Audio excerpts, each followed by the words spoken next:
Hello everyone, this is Prashant once again connected with you. और आज हम लोग डिस्कस करेंगे चैप्टर नंबर 13 जिसका नाम है magnetic effects of electric current. ये chapter class 10th NCERT science based होगा और इसमें कुछ चीज़ें हम लोग ऑलरेडी डिस्कस कर चुके हैं। And I would like to tell you that this video is sponsored by Indian educator group if you are watching this on YouTube. So आइए बात करते हैं कुछ ऐसी चीज़ों के। कल हमें एक कमेंट मिला जिसके थ्रू उनको कुछ चीज़ें नहीं समझ में आई हैं। तो आइए ज़रा उनको हम समझ लेते हैं कि जो कमेंट मिला, मुझे ये याद नहीं आ रहा है कि वो किसका कमेंट था, बट कमेंट सोलेनॉइड के बारे में था। सोलेनॉइड क्या होता है और इसके मैग्नेटिक फील्ड कैसे जनरेट होते हैं करंट के अकॉर्डिंग, तो इसके बारे में जो है कमेंट में पूछा गया था, कहा गया था इसको फिर से बताने के लिए। सो सोलेनॉइड जो होता है वो एक कॉइल होता है। आपने स्प्रिंग देखी होगी, ठीक? तो अगर स्प्रिंग की तरह की कोई चीज़ रैप की हो, घुमा करके एक सिलेंड्रिकल शेप में अरेंज की गई हो और वो कॉपर की हो, ठीक, तो वो कॉइल सोलेनॉइड कहलाता है। ठीक है, अब यहाँ से आप डेफिनेशन भी देख सकते हैं। A coil of many circular turns of insulated copper wire wrapped closely in the shape of a cylinder is called solenoid। Understand? तो अब मुझे उम्मीद है कि सोलेनॉइड क्या होता है ये आपको समझ में आ गया होगा। अगर बात की जाए कि सोलेनॉइड का मैग्नेटिक फील्ड कैसे होता है, जो है करंट के थ्रू कैसे जनरेट होता है मैग्नेटिक फील्ड एक सोलेनॉइड में, तो इसके लिए हमको उस सोलेनॉइड को एक परिपथ से, एक सर्किट से कनेक्ट कराना होगा। जब हम परिपथ से कनेक्ट करा देंगे तो जाहिर सी बात है कि एक हिस्से से करंट उस सोलेनॉइड में इंटर करेगा और दूसरे हिस्से से वहाँ से वो करंट धीरे से बाहर आ जाएगा। तो जिस हिस्से से करंट एंटर करेगा वो हमारा साउथ पोल होगा, लेकिन कैसे होगा ये भी आपको बताया जाएगा और क्यों होगा ये भी बताया जाएगा। और नॉर्थ होगा जो वहाँ से करंट फ्लो बाहर आएगा। ठीक है, अब यानी कि निगेटिव साइड जो होगा वो नॉर्थ पोल और पॉजिटिव साइड जो होगा वो साउथ पोल कहलाएगा। तो इसका रीज़न क्या है कि आखिर ये नॉर्थ और साउथ इसमें कहाँ से आ गया? तो हम लोग बात करने जा रहे हैं मैग्नेटिक फील्ड की। इसी वजह से नॉर्थ, और जाहिर सी बात है कि जो है किसी भी मैग्नेट में दो पोल होते हैं, दो ध्रुव होते हैं, एक दक्षिणी और एक जो है उत्तरी ध्रुव। ठीक, तो जब नॉर्थ और साउथ पोल की हम बात कर रहे हैं, क्यों? क्योंकि हमारे पास एक मैग्नेटिक फील्ड की बात करने की जो है चीज़ें यहाँ पर अरेंज है। तो अब सोचने वाली बात क्या है, समझने वाली बात क्या है? तो वो समझने वाली बात ये है कि जहाँ से हमारा करंट धीरे धीरे जो है इस तरह से एंटर करना शुरू करेगा, माफ़ कीजिएगा ये कुछ गलत डॉट्स, इस तरीके से जो है जब ये एंटर करना शुरू करेगा इधर से इसे एंटर करके और फिर इधर की ओर, है ना, फिर यहाँ से ऐसे ऐसे फिर ऐसे घूम करके ये कुछ इस तरीके से जाएगा। जैसे आप देख रहे हैं यहाँ पर स्प्रिंग्स में कुछ बनी हुई है ना। तो ये एक तरफ से घूम करके दूसरी तरफ निगेटिव साइड में जो यहाँ नॉर्थ लिखा हुआ है, यहाँ से सीधा परिपथ का जो वायर है उस वायर से होता हुआ निगेटिव पोल से होता हुआ, मतलब वहाँ से होता हुआ निगेटिव पोल तक जाएगा। अब बैटरी के निगेटिव पोल तक तो पहुँचा दिया हमने, पॉजिटिव से निगेटिव तक करंट फ्लो चालू हो गया है। करंट फ्लो कहाँ से होता है? तो जाहिर सी बात है कि करंट फ्लो हमेशा बैटरी के पॉजिटिव पोल से ही होता है या पॉजिटिव से ही होता है। तो अब पॉजिटिव साइड से जब हमारा करंट फ्लो हो रहा है तो पॉजिटिव साइड से जब करंट फ्लो हो रहा है, करंट फ्लो चालू हो गया, जो हमारा परिपथ है, जो हमारी सर्किट है वो पूरी तरीके से क्लोज है, यानी परिपथ चालू है। और परिपथ जब चालू होता है तो इलेक्ट्रॉन्स का जो फ्लो है यानी जो करंट है वो प्रवाहित होना जो है शुरू हो जाता है।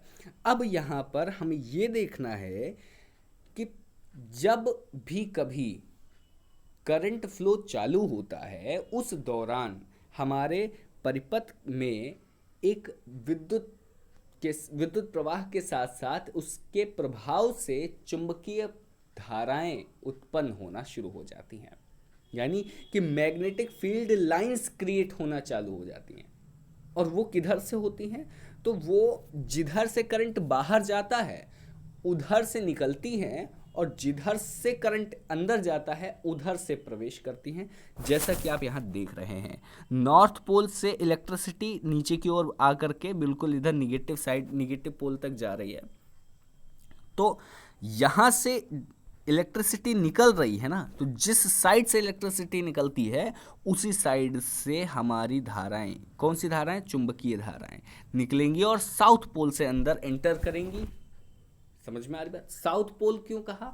तो क्योंकि वहां से हमारी विद्युत धारा प्रवेश कर रही है, तो जिस साइड से विद्युत धारा प्रवेश करेगी उसी साइड से हमारी जो मैग्नेटिक फील्ड लाइंस हैं वो भी प्रवेश करेंगी। ठीक, अच्छा, अब क्या है कि नॉर्थ और साउथ, ये जो इस नॉर्थ और साउथ की बात हमने करी थी, हमने मान लिया था कि जो है पॉजिटिव साइड नॉर्थ वो साउथ होता है, और निगेटिव साइड से जो जब करंट बाहर आता है निगेटिव साइड की तरफ के लिए, तो जिस हिस्से से बाहर आता है उधर जो है नॉर्थ पोल होता है। तो हमने ऐसा माना कि तो उसका कारण समझते हैं। उसका कारण ये है कि जहाँ से हमारी ये मैग्नेटिक फील्ड लाइंस बाहर निकलती हैं वो हमारा कौन सा साइड होता है? एक बार मैग्नेट में कौन सा साइड होता है? तो वो होता है नॉर्थ। ठीक है, सॉरी। अब जहां दोबारा से एंटर करती हैं, भाई जहां से निकलती हैं वो तो नॉर्थ हो गया, और जहां से एंटर करती है वो कौन सा होगा? जाहिर सी बात है, साउथ होगा, है ना। क्यों? क्योंकि एक बार मैग्नेट में जो है जब दो पोल होते हैं ना, एक नॉर्थ हो गया और एक साउथ हो गया, तो नॉर्थ से धाराएं निकलती हैं और साउथ में चली जाती हैं, ऐसे। ठीक है, आपने देखा होगा इससे पहले जो है कुछ चीज़ों में, है ना। तो ये इसी वजह से जिस ओर से जो है चुंबकीय धाराएं निकलेंगी वो ओर नॉर्थ होगा, और अगर विद्युत का केस है तो वो उधर से विद्युत परिपथ में धाराएं निकल रही होंगी वापस, मतलब निगेटिव की ओर बढ़ रही होंगी नॉर्थ से। ठीक है, और यही कारण है कि यहाँ पर नॉर्थ और साउथ दिखाया गया। अब इसके बारे में दो तीन चीज़ें जो पॉइंट्स यहाँ पर आपको लिखे हुए हैं, दिख रहे हैं 3 पॉइंट, ये तीनों पॉइंट समझ लेते हैं। यूजिंग RH thumb rule, यानी right hand thumb rule, we can draw the pattern of magnetic field lines around a current carrying solenoid, and the next one is one end of solenoid behaves as a magnetic north pole, while the other one is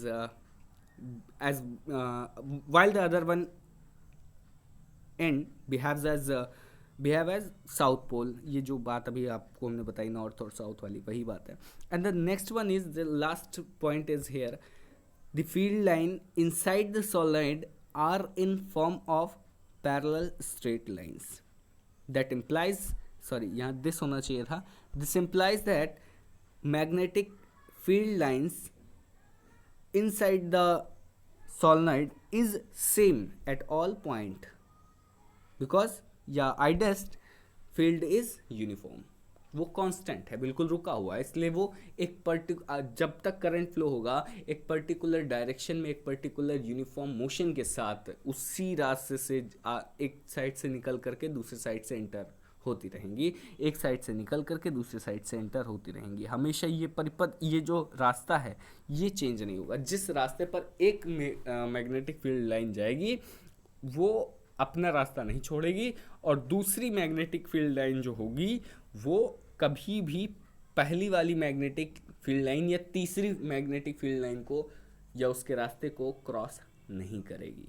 ठीक है, ये बात आपको पहले ही पता। अब इसमें जो है एक छोटी सी बात और है, इलेक्ट्रोमैग्नेट।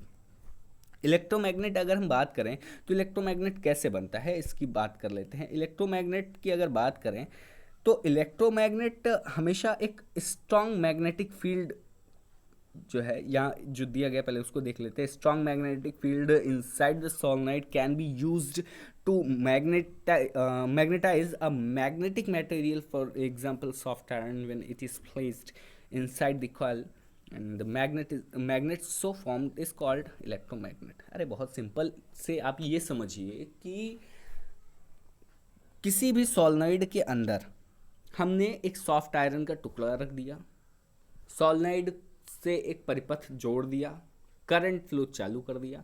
कुछ देर करंट फ्लो चालू होने के बाद वो जो सॉफ्ट आयरन का टुकड़ा हमने रखा है, वो करंट फ्लो बंद करने के बाद जब हम उसको निकालेंगे तो उसमें मैग्नेटिज्म की पावर आएगी। क्यों? उसका कारण ये है कि जब हमने उस सॉफ्ट आयरन या उस लो मैग्नेटाइज पार्ट को, या जो भी था हम जो अंदर सॉलोनॉइड के अंदर रखा, उसमें जो मैग्नेटिक फील्ड लाइंस एंटर हो रही थी सॉलोनॉइड के अंदर, भाई सॉलोनॉइड से निकल रही थी एक साइड से और दूसरी साइड से सॉलोनॉइड के अंदर एंटर कर रही थी। अब जाहिर सी बात, इसको कैसे समझेंगे, यहाँ से इसको समझ सकते हैं। ये जो बीच में हिस्सा दिख रहा है आपको, यहाँ पर हमने मान लिया एक सॉफ्ट आयरन का टुकड़ा ऐसे रख दिया, ठीक है, ऐसा करके कुछ, एक मिनट थोड़ा सा फिर से बनाते हैं इसको। यहाँ से ऐसे रख दिया हमने एक छोटा सा टुकड़ा इसके अंदर, ठीक है। अब ये जो टुकड़ा है, अब देख रहे ना आप, यहाँ से मैग्नेटिक फील्ड लाइंस ऐसे निकल रही हैं और यहाँ से अंदर की ओर एंटर कर रही है, तो और टुकड़ा कहाँ है, टुकड़ा भी अंदर ही है, तो ये मैग्नेटिक फील्ड लाइंस हो करके गुजरेंगे इस टुकड़े से, ठीक है। ये जो सॉफ्ट आयरन का टुकड़ा है ये इसी से होकर के गुजरेंगे, और इनके इसी से होकर के गुजरने के बाद ये टुकड़ा जब हम बाहर निकालेंगे सॉलोनॉइड से करंट फ्लो बंद करके, उस समय मैग्नेटाइज हो जाएगा। और उसके बाद जब ये इसमें मैग्नेटिज्म की पावर आ जाएगी तो हम उसको मैग्नेट कहेंगे कि भाई ये तो एक मैग्नेट है। लेकिन ये मैग्नेट बना कैसे? तो ये बना एक इलेक्ट्रिक प्रोसेस के बाद, है ना। ये कैसे बना? ये एक इलेक्ट्रिक प्रोसेस के बाद बना है। यही कारण है कि इस सॉफ्ट टुकड़े को, इस सॉफ्ट आयरन के टुकड़े को हम लोग क्या कहेंगे? इलेक्ट्रोमैग्नेट कहेंगे। क्या कहेंगे? इलेक्ट्रोमैग्नेट कहेंगे। और ये मैग्नेट की तरह बिहेव भी करेगा, ठीक है। अच्छा, यहाँ एक बात और समझने वाली है कि अगर हमारे पास लो मैग्नेटिक पावर का एक छोटा कोई मैग्नेट हो, उसको हम सोलेनोइड के अंदर डाल दें तो भी उसके मैग्नेटिज्म पावर में जो है बढ़ोतरी हो जाएगी, इंक्रीमेंट हो जाएगा, ठीक है, उसकी पावर बढ़ जाएगी, ठीक। और वो नेचुरल मैग्नेट भी हो अगर, तो भी हम उसके साथ ऐसा कर सकते हैं। और उसके बाद फिर वो इस प्रोसेस के बाद जब उसमें मैग्नेटिज्म बढ़ जाएगा तो वो एक इलेक्ट्रोमैग्नेटिक या इलेक्ट्रोमैग्नेट कहलाएगा, ठीक है। चलिए अब इसी के साथ थोड़ा सा आगे बढ़ते हैं और शुरुआत करते हैं आज के मेन चीज़ों की। और ये जो है लेफ़्ट हैंड थंब रूल या लेफ़्ट हैंड फ्लेमिंग रूल, या यह सब आपको जो है थोड़ा सा मैक्सवेल वाला चीज़ भी आपको याद होगा। गैल्वेनोमीटर क्या होता है? तो गैल्वेनोमीटर भाई साहब बहुत ही बेहतरीन चीज़ है। जब करंट फ्लो चालू है तो ये डिटेक्ट कर लेता है कि जो है करंट फ्लो किस डायरेक्शन में आ रहा है। और जब ये बीच में इस तरीके से रहता है, जैसा यहाँ पर आप फिगर में देख रहे हैं, ये अगर इस तरीके से है कि जो हमारी निडल है वो ज़ीरो या बीच में रहती है, तो इसका मतलब है there is no current flow in the circuit, ठीक है। लेकिन अगर इधर है या इधर की ओर मुड़ी हुई है तो इसका मतलब है करंट फ्लो हो रहा है, और जिधर की ओर मुड़ी होगी उधर की ओर हमारा करंट फ्लो होगा, ठीक है। चलिए इसी के साथ थोड़ी सी और आगे बातें करते हैं, और हम लोग आज शुरुआत करते हैं सेल्फ इंडक्शन और मैनुअल इंडक्शन की, जो कि एक इलेक्ट्रोमैग्नेटिक इंडक्शन के दो अलग अलग प्रोसेस हैं, ठीक है।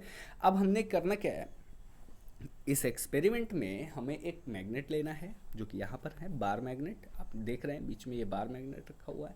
हमारे पास एक गैल्वेनोमीटर है, एक नहीं एक्चुअली दो है यहाँ पर फिगर में, लेकिन वो है एक ही जो दो अलग अलग जगहों पर रखा गया है, ठीक। अच्छा, और एक क्या है, एक हमारा सर्किट है, ठीक। अब ये गैल्वेनोमीटर और ये गैल्वेनोमीटर, ये केवल इंडिकेशन दिया है, बाकी हमारा गैल्वेनोमीटर लगा कहाँ है? वो यहाँ लगा हुआ है, ठीक है। जब हमारे एक परिपथ में, कौन से परिपथ में? तो भाई साहब वो आप कुछ देखेंगे इसमें, ठीक है। इस परिपथ में करंट फ्लो चालू किया गया तो गैल्वेनोमीटर ने अपना कुछ इशारा किया, कि भाई साहब जिस तरफ से करंट आ रहा था उस तरफ का उसने इशारा कर दिया कि इस तरफ से इस तरफ की ओर करंट फ्लो चालू है। लेकिन समस्या कहाँ हुई? तो समस्या यहाँ हुई कि जब उस सर्किट के पास, उस परिपथ के पास एक बार मैग्नेट का टुकड़ा लाया गया, तब हल्का सा फ्लक्चुएशन हुआ उसकी निडल में, गैल्वेनोमीटर की निडल में, ठीक। लेकिन एक बार हो करके फिर से वो वैसे ही नॉर्मल हो गया। लेकिन हुआ क्या कि बार बार इस बार मैग्नेट के टुकड़े को दूर हटाया गया और फिर लाया गया, फिर लाया गया, फिर लाया गया, ऐसे ऐसे बार बार किया गया। तब ये जो गैल्वेनोमीटर था, ये गैल्वेनोमीटर फ्लक्चुएशन तेजी के साथ शो कर रहा था, ठीक। और यही, चूंकि गैल्वेनोमीटर से होकर के करंट इस सर्किट में फ्लो हो रहा था, तो जो गैल्वेनोमीटर था, इस गैल्वेनोमीटर से होकर के गुजरने वाला जो करंट था वो इंड्यूस्ड करंट कहलाएगा। कौन सा करंट? क्यों इंड्यूस्ड करंट कहलाएगा? क्यों? क्योंकि ये इंड्यूस हो चुका है किसकी वजह से? मैग्नेट की पावर की वजह से, ठीक है, मैग्नेटिज्म की वजह से हम कह सकते हैं, ठीक। मैग्नेटिज्म की वजह से इस पूरे सर्किट में जो करंट फ्लो हुआ वो नॉर्मल करंट नहीं था, वो इंड्यूस्ड करंट था, ठीक है। और यही प्रोसेस सेल्फ इंडक्शन कहलाता है, ठीक है। अब आगे की बात करते। अच्छा, ऐसा एक बार नहीं किया गया, एक साइड से भी नहीं किया गया, ऐसा 2 बार से 2-3 साइड से किया गया। एक बार गैल्वेनोमीटर के पास रखा गया तो थोड़ा सा कम हुआ, लेकिन जब गैल्वेनोमीटर की बजाय हमने उस सोलेनॉइड या किसी अदर इक्विपमेंट, अच्छा यहाँ एक बात यहाँ ध्यान रखिएगा कि जब हम इस तरीके के सर्किट बनाएंगे तो उसमें वायर जो होंगे वो ओपन वायर होंगे, प्लास्टिक कोटेड वायर नहीं होंगे, ठीक है। क्योंकि अगर प्लास्टिक कोटेड वायर हो जाएंगे तो हमारे इस मैग्नेट का जो पावर है वो कम हो जाएगा, क्योंकि प्लास्टिक के अंदर मैग्नेट की पावर बिल्कुल नॉमिनल हो जाती है ना, या नॉमिनल के साथ साथ नेग्लिजिबल भी कह सकते हैं। आप खुद देखिए कि एक वायर ले लीजिए, है ना, या एक लोहे के आयरन नेल ले लीजिए, लोहे की कील ले लीजिए, उस पर आप पूरी तरीके से रबर या प्लास्टिक जो है लपेट दीजिए और उसके बाद आप मैग्नेट उस पर टच कीजिए। तो जब आप उस पर मैग्नेट टच करेंगे ना, there will be no effect, या अगर इफेक्ट होगा तो बिल्कुल नॉमिनल इफेक्ट होगा, बहुत कम, ठीक है। लेकिन अगर वहीं हम लोग धागा या कोई कपड़ा लपेट दें तो उससे प्लास्टिक की अपेक्षा थोड़ा ज़्यादा होगा, मैग्नेट की तरफ वो आयरन नेल हमारा अट्रैक्ट होगा, ठीक है। अब ये तो जो बातें थी ये जो है हमारा फर्स्ट एक्सपेरिमेंट था मैग्नेटिक इंडक्शन का या इलेक्ट्रोमैग्नेटिक इंडक्शन का, जिसे हम लोग सेल्फ इंडक्शन कहते हैं, अच्छा, है ना। तो अब दूसरा क्या था? दूसरा भी हम देखेंगे। तो दूसरा है हमारा म्यूचुअल इंडक्शन। अब म्यूचुअल इंडक्शन में क्या होता है कि 2 अलग अलग सर्किट है हमारे पास, 2 अलग अलग सर्किट है ना। एक में आपने देखा गैल्वेनोमीटर लगा हुआ है और एक में गैल्वेनोमीटर नहीं है। एक प्राइमरी सर्किट है और दूसरा सेकेंडरी सर्किट जो है उसमें गैल्वेनोमीटर इंक्लूड है, वो फ्लो ऑफ करंट दिखाएगा, जाहिर सी बात है। अच्छा, जब हमने क्या किया कि पहली सर्किट को करंट फ्लो कराया, स्विच के साथ बिल्कुल उसको अरेंज कर दिया और स्विच ऑन करके परिपथ में विद्युत धारा प्रवाहित कर दी। हुआ ये कि जब विद्युत धारा प्रवाहित कर दी तो हल्का हल्का विद्युत का इफेक्ट यहाँ भी इसमें भी आ गया। लेकिन जब हम इस सेकेंडरी कॉइल को इस प्राइमरी कॉइल के पास ले जा रहे थे और फिर दूर ले जा रहे थे, तो उस दौरान इस गैल्वेनोमीटर में भी कई प्रभाव देखने को मिले। ये गैल्वेनोमीटर में किसी भी प्रकार की विद्युत धारा प्रवाहित ना होने के बावजूद भी जब हम इस सेकेंडरी सर्किट या सेकेंड कॉइल को हम पहली कॉइल के पास ला रहे थे तो इसके गैल्वेनोमीटर में फ्लक्चुएशन हो रहा था, जबकि इसमें कोई भी विद्युत धारा अलग से प्रवाहित नहीं की गई थी। इसमें केवल कॉइल बना करके छोड़ दी गई थी, इसमें कोई बैटरी ऐड नहीं की गई थी और सेल भी कोई ऐड नहीं किया गया था, फिर भी इसमें करंट फ्लो दिखा रहा था, ठीक है। अब ये प्रोसेस ही क्या कहलाता है, म्यूचुअल इंडक्शन कहलाता है। हुआ क्या इसमें, तो ऐसा, अच्छा जो हुआ वो क्यों हुआ, तो उसका कारण क्या था, यहाँ देख लीजिए, this is because whenever there is a change in a current in primary coil, magnetic field associated with it also changes. यानी कि जब भी प्राइमरी कॉयल के साथ ऐसा कुछ हुआ तो जाहिर सी बात है प्राइमरी कॉयल में जब इलेक्ट्रिसिटी फ्लो करेगी तो उसके चारों ओर मैग्नेटिक फील्ड भी क्रिएट होती है, और मैग्नेटिक फील्ड अगर हमारी क्रिएट हो रही है तो वो मैग्नेटिक फील्ड एरिया में या उस मैग्नेटिक फील्ड रीजन में, उस मैग्नेटिक फील्ड के क्षेत्र में जब हम दूसरी कॉइल जिसमें गैल्वेनोमीटर लगा हुआ उसको भी इंटर कर देंगे तो वहाँ से मैग्नेटिक फील्ड, कुछ जो मैग्नेटिक लाइंस हैं या मैग्नेटिक फील्ड लाइंस हैं वो एंटर कर जाएंगी हमारी सेकंड कॉइल में, और उसके बाद जो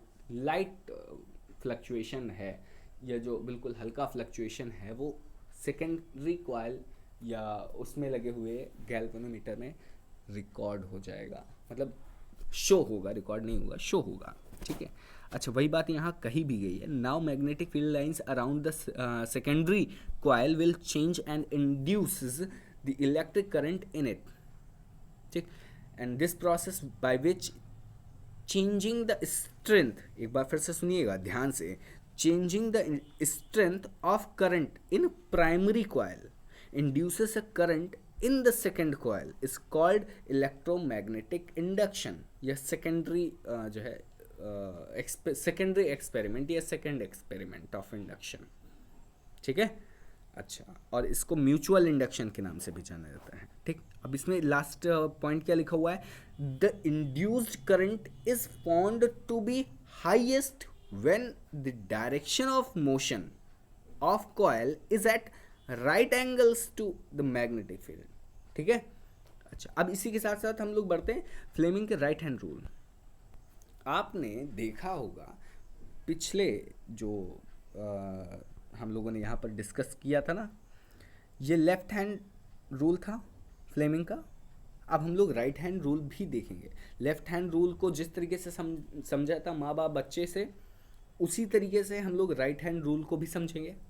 ठीक है, लेफ्ट हैंड में क्या था, लेफ्ट हैंड में एक बार मैं आपको रिकॉल करा दूं, लेफ्ट हैंड रूल था आपका अंगूठा, थंब, आपकी फर्स्ट या फोर फिंगर और मिडिल फिंगर, ये तीन के तीनों बिल्कुल एक दूसरे के क्या होने चाहिए, परपेंडिकुलर। कैसे, अगर आपका ये अंगूठा है और ये फर्स्ट फिंगर है तो जो आपकी फोर फिंगर होनी चाहिए वो कुछ इस डायरेक्शन में होनी चाहिए। ठीक है, ऐसे बिल्कुल 90 डिग्री होना चाहिए। ये एक्चुअली दिख नहीं रहा है, ये 3D फिगर में है। आप सोच लीजिए कि किसी भी डिब्बे का एक कोना, ठीक है, एक क्लोज बॉक्स या ऐसा 3D बॉक्स, आपने मैच बॉक्स देखा होगा ना, तो मैच बॉक्स का एक कोना, ठीक है, तो आप समझ लीजिएगा, या शू बॉक्स का एक कोना, तो वहाँ पर आपको जो तीन साइड दिखेंगे ना, वो तीन साइड 3D होंगे और तीन के तीनों एक दूसरे से परपेंडिकुलर होंगे। ठीक है, आइए ज़रा बात करते हैं, वही चीज़ें आपको यहाँ पर क्रिएट करनी है अपने लेफ्ट हैंड रूल में। कि लेफ्ट हैंड में क्या बताया इन्होंने, पहले आई माँ, फिर आए पापा और फिर आए बच्चा। ठीक है, माँ बाप बच्चा। अब तीनों में जो माँ है, माँ से मतलब मदर फादर एंड चाइल्ड। अब मदर फादर चाइल्ड से क्या हुआ कि माँ से जो है एम से, मदर की एम से मोशन आया, ठीक है, एफ से फील्ड आया और सी से करंट आया। यानी तुम्हारी लास्ट जो मिडिल फिंगर है, उस मिडिल फिंगर वो डायरेक्शन शो करेगा हमारा करंट, और अगर तुम्हारा जो फोर फिंगर है, जब करंट तुम्हारा मिडिल फिंगर पे होगा तो फोर फिंगर पर तुम्हारी जो है फील्ड होगी और फर्स्ट फिंगर पर तुम्हारा फोर्स होगा जो उस इलेक्ट्रिक सर्किट में जो है प्रवाहित होगा। अगर कोई एक भी तुमको दिया गया होगा तो उस डायरेक्शन पर हम अपने पूरे हाथ को रख करके ये पता लगा सकते हैं कि कैसे क्या चीज़ें कहाँ पर फ्लो हो रही हैं या किस डायरेक्शन में फ्लो कर रही हैं। ठीक, ये तो लेफ्ट हैंड की बात होगी। इसी तरीके से हम लोग राइट हैंड रूल की भी बात करते हैं। राइट हैंड रूल में क्या है, सेम कॉन्सेप्ट, कोई चेंज नहीं है, माँ बाप बच्चा वाला ही कॉन्सेप्ट है, मदर फादर एंड चाइल्ड वाला ही कॉन्सेप्ट है, मोशन फील्ड और करंट ही है, बस फ़र्क क्या है कि मोशन में वहाँ पर फोर्स था जो कि इलेक्ट्रिक करंट के थ्रू इम्प्लीमेंट किया जा रहा था, और फील्ड मैग्नेटिक है यहाँ पर। अच्छा, यहाँ पर क्या है, मोशन, मोशन में यहाँ पर है मूवमेंट ऑफ कंडक्टर, कंडक्टर का मूवमेंट है। और करंट क्या है, तो इंड्यूस्ड करंट के बारे में बात की गई, ये राइट हैंड थंब रूल के बारे में है। ठीक, अब राइट हैंड रूल के बारे में है। अब राइट हैंड रूल में फिर से सारी चीज़ें परपेंडिकुलर, तुम्हारी हाथ की उंगलियों का जो स्ट्रक्चर होगा वो एक जूते के डब्बे के एक कोने के बराबर होगा, यानी कि सारी उंगलियां एक दूसरे से 90 अंश पर होंगी, और जो एम होगा यानी मदर, पहली उंगली पर तुम्हारे थंब पर मदर होगा, मदर का एम से मोशन होगा, और मोशन होगा किसका, कंडक्टर का, कंडक्टर का मूवमेंट ही मोशन होगा, और फादर यानी एफ से हमारा होगा मैग्नेटिक फील्ड या फील्ड, और सी से होता है हमारा करंट यानी इंड्यूस्ड करंट। ठीक है, और वो किस किस उंगली पर किस किस दिशाओं में दिखेगा ये आप जान ही रहे हैं। अब इसके साथ यहाँ जो अब एक छोटी सी डेफिनेशन वगैरह दी है उसको समझ लेते हैं। Rule can be defined at stretch thumb, forefinger and middle finger of right hand so that they are perpendicular to each other. The forefinger indicates direction of magnetic field, thumb shows the direction of motion of conductor, and then the middle finger will shows the direction of induced current. समझ में आ गई बात, कोई बड़ी बात नहीं है, सारी उंगलियां डायरेक्शन शो करेंगी, लेकिन कौन कौन सा डायरेक्शन, तो एक बार फिर से यहाँ पर देख लीजिए। पहली उंगली जो तुम्हारा थंब है, थंब में मोशन शो होगा, मोशन का डायरेक्शन यानी मूवमेंट ऑफ कंडक्टर का डायरेक्शन, और उसके बाद जो तुम्हारा फोर फिंगर है, तुम्हारे हाथ के अंगूठे के बगल वाली उंगली, जिसे हम पहली उंगली भी जनरली बोल देते हैं, उस फोर फिंगर में तुम्हारा फील्ड, मैग्नेटिक फील्ड लाइन की जो है डायरेक्शन शो होगी, और जो हमारी मिडिल फिंगर है, मिडिल फिंगर में डायरेक्शन ऑफ इंड्यूस्ड करंट की मतलब को एक्सप्लेन किया जाएगा, या direction of induced current show होगा या होगी। ठीक, अब बात करते हैं इलेक्ट्रिकल जनरेटर की। So electrical generator is based on the principle of electromagnetic induction, जो अभी आप लोगों ने लास्ट में पढ़ा, जिसे हम लोग म्यूचुअल इंडक्शन कहते हैं। ठीक, and it convert the mechanical energy to into electrical energy. ये मैकेनिकल एनर्जी को किस में बदल देता है, इलेक्ट्रिकल एनर्जी में। ठीक है, अब समझते हैं कि इससे जो निकलने वाले करंट हैं वो कैसे कैसे हैं। फिलहाल बेसिकली हम आपको यहाँ पर बता दें कि जो करंट होता है वो दो तरीके का होता है। पहला होता है एसी और दूसरा होता है डीसी। एसी और डीसी, एसी का मतलब होता है अल्टरनेट करंट और डीसी का मतलब होता है डायरेक्ट करंट। अंडरस्टैंड? अच्छा, अब अगर हम एसी की बात करते हैं तो AC current changes the direction periodically after equal interval, यानी निश्चित समयांतराल के बाद, एक निश्चित टाइम के बाद वो अपनी पोजीशन जो है चेंज कर देता है। ठीक, लेकिन जो हमारा डीसी है वो DC does not change its direction with time, it is unidirectional. ये एक दिशा में बस बहता रहता है, बहता रहता है और बहता रहता है। ठीक है, इसमें ये जो हमारा जो क्या बोलते हैं इसको, ये जो जिगजैग लाइन आप देख रहे हैं ना ऐसे करके, ये फ्लक्चुएशन क्रिएट करता है, ये एसी में होता है। लेकिन अगर सिंपल है, ये इस तरीके से एक ही डायरेक्शन में सीधा सीधा चलता चला जा रहा है, तो ये एसी है, और इसमें हमको करंट महसूस नहीं होता है, लेकिन इसमें हमको करंट महसूस हो जाता है। ठीक, इसमें हमको करंट महसूस हो जाता है, अंडरस्टैंड? लेकिन इसमें करंट हमें महसूस नहीं होता है। ठीक, अब डीसी में हमें करंट महसूस नहीं होता। डीसी वायर ज़्यादा लंबा करने पर धीरे धीरे डीसी का जो प्रभाव है वो कम हो जाता है, वोल्टेज कम हो जाता है, लेकिन एसी का वोल्टेज कम नहीं होता है। ठीक है, आगे की बात करते हैं, और जब आगे बढ़ते हैं तब इसमें एडवांटेजेस हैं। कि एडवांटेजेस क्या हैं एसी और डीसी, है ना? तो आइए ज़रा समझ लेते हैं। Electric power can be transmitted to longer distances without much loss of energy. Therefore, cost of transmission is low. In India, the frequency of AC is 50 to 60 hertz. यहाँ पर जो 50 है, that is not only 50 to 60 hertz, and it means after every 1 over 100 second it changes its direction. जो आप देख रहे हैं ना ऐसे करके, वही है कि अगर ये मीन पोजीशन है तो ये 1/100 100वें सेकेंड, मतलब 1 सेकेंड के 100वें भाग में ये अपनी दिशाएं बदल देता है, अपनी गति बदल देता है, ठीक है, अपनी दिशा ही बदल देता है, ठीक। यहाँ से यहाँ अभी यहाँ ऊपर जा रहा था, फिर ऐसे करके ये यहाँ नीचे की ओर चलाएगा 1 सेकेंड के 100वें भाग में, ठीक है। अच्छा, इंडिया में इसकी फ्रीक्वेंसी कितनी होती है? तो इंडिया में इसकी फ्रीक्वेंसी जो है वो कितनी है? 50 to 60 हर्ट्ज़, ठीक। अच्छा, इसी के साथ छोटी सी बात और, डोमेस्टिक इलेक्ट्रिक सर्किट की, अगर हम डोमेस्टिक इलेक्ट्रिक सर्किट की बात करें, अपने डोमेस्टिक का मतलब होता है घरेलू, है ना। तो in our homes the electric power supplied is of potential difference कितना? 220 volt and frequency is 50 hertz, sorry 50 to 60 hertz यहाँ भी है। 50 से 60 हर्ट्ज की फ्रीक्वेंसी हमारे घर में जो विद्युत आती है उसमें फ्लो होता है। आपने कभी ये सुना होगा कि भाई साहब उनको 440 वोल्ट का झटका लग गया, सुना है? ऐसा आपने सुना ज़रूर होगा, मुझे पूरी उम्मीद है कि आपने सुना ज़रूर होगा। अब ये जो 440 वोल्ट का झटका है ये पोटेंशियल डिफरेंस ही कहा जाता है, ठीक है। अगर वोल्ट लग गया पीछे तो हमने क्या बता दिया? हमने बताया पोटेंशियल डिफरेंस, विभवांतर कहते हैं इसको शायद, है ना। दो विभवों के बीच में कुल विद्युत धारा के बीच का जो अंतर रहता है दो सिरों पर, उसे हम विभव अंतर कहते हैं, ठीक है, या विभवांतर कहते हैं, ठीक। और ये वोल्ट में दर्शाया जाता है। अब हमारे घर में क्या 440 वोल्ट आता है? तो आंसर है नहीं। हमारे घर में कितना आता है?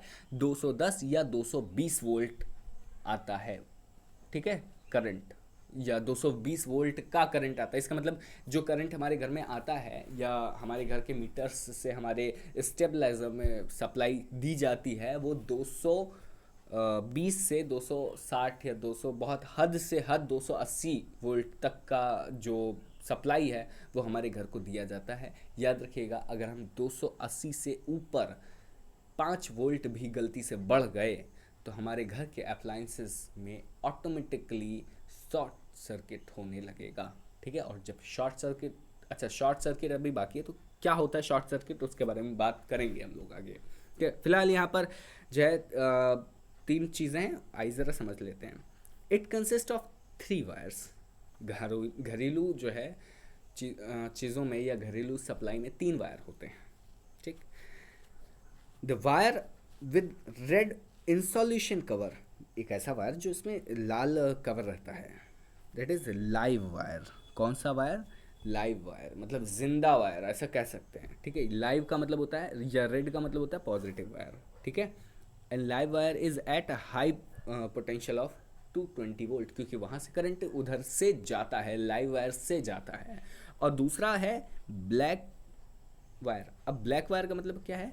तो wire with black insolation cover is natural wire. अब नेचुरल वायर का मतलब हो गया निगेटिव वायर, और निगेटिव वायर से करंट वापस आता है, और जब वापस आता है तो 220 वोल्ट तो हमने मान लिया यूज़ कर लिया। ये जितना यूज़ किया है उतना रख लेगा, उतना कम कर देगा, और जो बचा वो हमारा वापस हो जाएगा, ऐसा होता है, ठीक है। अब 220 में जो वापस आएगा तो वापस तो कुछ आता नहीं है, ठीक।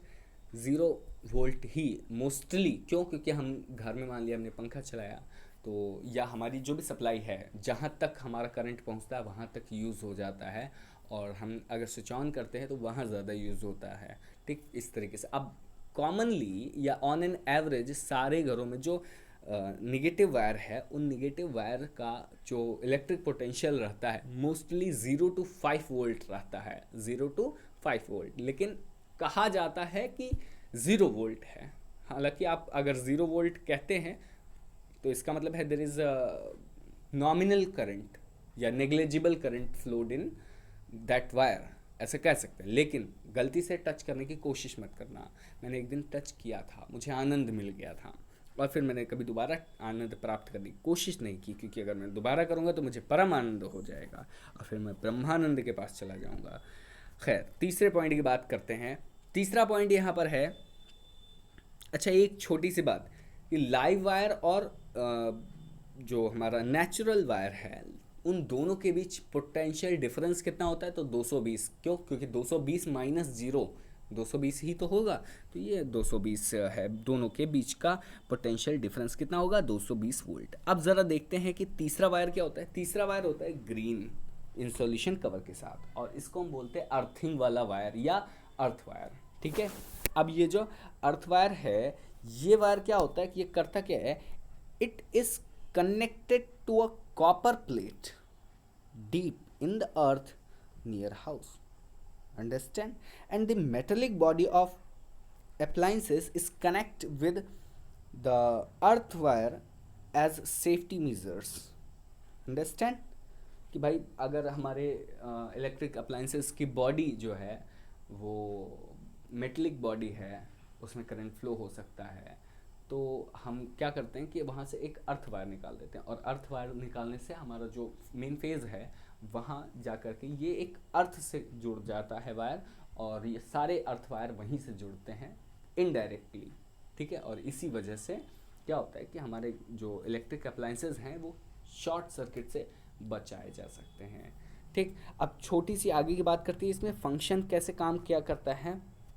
तो फंक्शंस की अगर हम बात करें तो यहाँ पर जो हमारा फंक्शन है वो क्या है, earth wire provide a low resistance to the current, hence any leakage of current to the metallic body of the appliances keep its potential equal to that of earth, है ना, and that means zero potential and the user is saved from the severe electric shocks. ठीक, electric shocks क्या है? Due to the high fluctuation in the supply of electric current, it can be created in any, क्या बोलते हैं उसको, wire as well as any electric equipment, understand. तो जो high fluctuation है उसकी वजह से जो भी डिस्टर्बेंस क्रिएट होता है, बेसिकली आप इस तरीके से समझिए, हमारे अप्लाइंसेस में जो भी डिस्टर्बेंस क्रिएट होता है हाई फ्लक्चुएशंस की वजह से या करंट डिस्टर्बेंस की वजह से, उसे हम क्या कहते हैं? उसे हम कहते हैं शॉक या इलेक्ट्रिक शॉक। ठीक है, अब बाकी की जो बातें हैं बिल्कुल छोटी सी बातें, वो हम लोग नेक्स्ट सेशन में डिस्कस करेंगे, क्योंकि हम लोगों का टाइम हो चुका है पूरा, और हम लोगों ने लगभग डिस्कस कर लिया है इस 95% हमने इस चैप्टर को कवर कर लिया है। 5% जो बचा हुआ है, ये जो आपके छोटे मोटे डाउट्स हैं वो हम लोग नेक्स्ट सेशन में क्लियर आउट कर लेंगे, और फिर मिलते हैं आपसे नेक्स्ट सेशन के लिए। तब तक के लिए हंसते रहिए, मुस्कुराते रहिए। See you, bye bye, take care, love you so much.